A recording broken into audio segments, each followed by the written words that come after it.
The Sneetches by Dr. Seuss.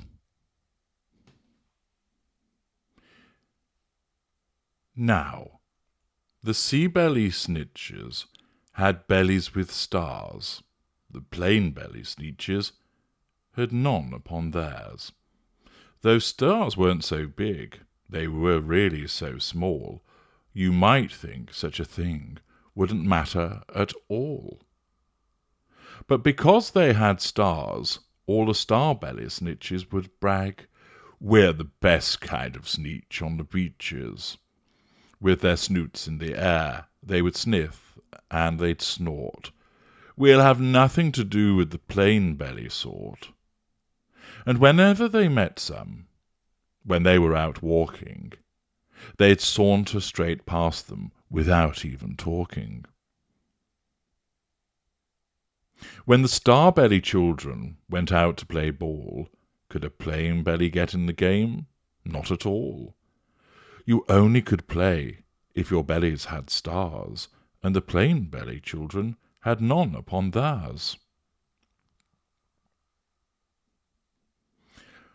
When the star-belly Sneetches had frankfurter roasts, or picnics, or parties, or marshmallow toasts, they never invited the plain-belly Sneetches. They left them out cold in the dark of their beaches. They kept them away, never let them come near, and that's how they treated them year after year. Then one day, it seems, while the plain-belly Sneetches were moping and doping alone on the beaches, just sitting there wishing their bellies had stars, a stranger zipped up in the strangest of cars. "My friends," he announced, in a voice clear and keen, "my name is Sylvester McMonkey McBean, and I've heard of your troubles. I've heard you're unhappy. But I can fix that. I'm the Fix-It-Up Chappie. I've come here to help you. I have what you need, and my prices are low, and I work at great speed. And my work is 100% guaranteed." Then quickly Sylvester McMonkey McBean put together a very peculiar machine, and he said, "You want stars, like a star-belly Sneetch? My friends, you can have them for $3 each. Just pay up your money and hop right aboard." So they climbed inside. Then the big machine roared, and it clonked, and it bonked, and it jerked, and it barked, and it hopped them about. But the thing really worked.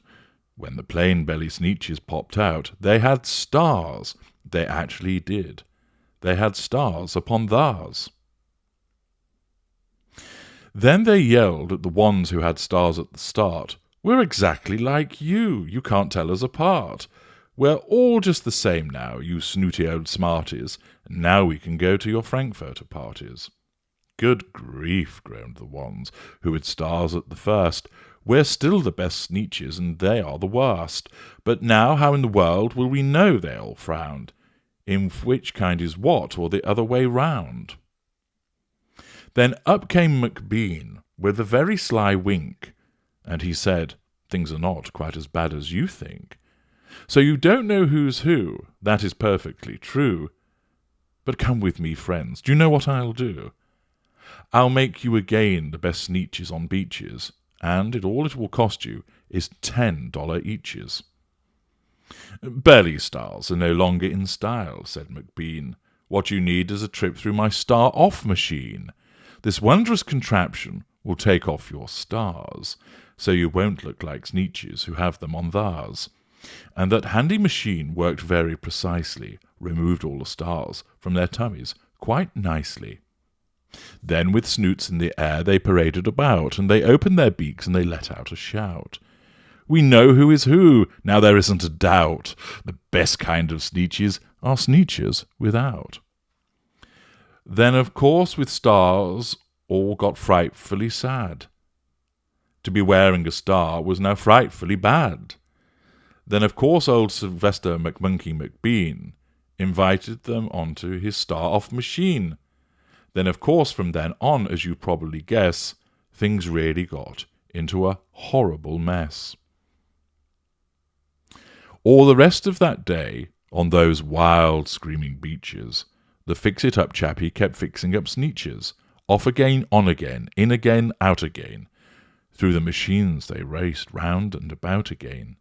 Changing their stars every minute or two, they kept paying money, they kept running through, until neither the plane nor the star-bellies knew whether this one was that one, or that one was this one, or which one was what one, or what one was who. Then, when every last cent of their money was spent, the Fix-It-Up Chappie packed up and he went, and he laughed as he drove in his car up the beach. They never will learn. No, you can't teach a Sneetch. But McBean was quite wrong, I'm quite happy to say, that the Sneetches got really quite smart on that day.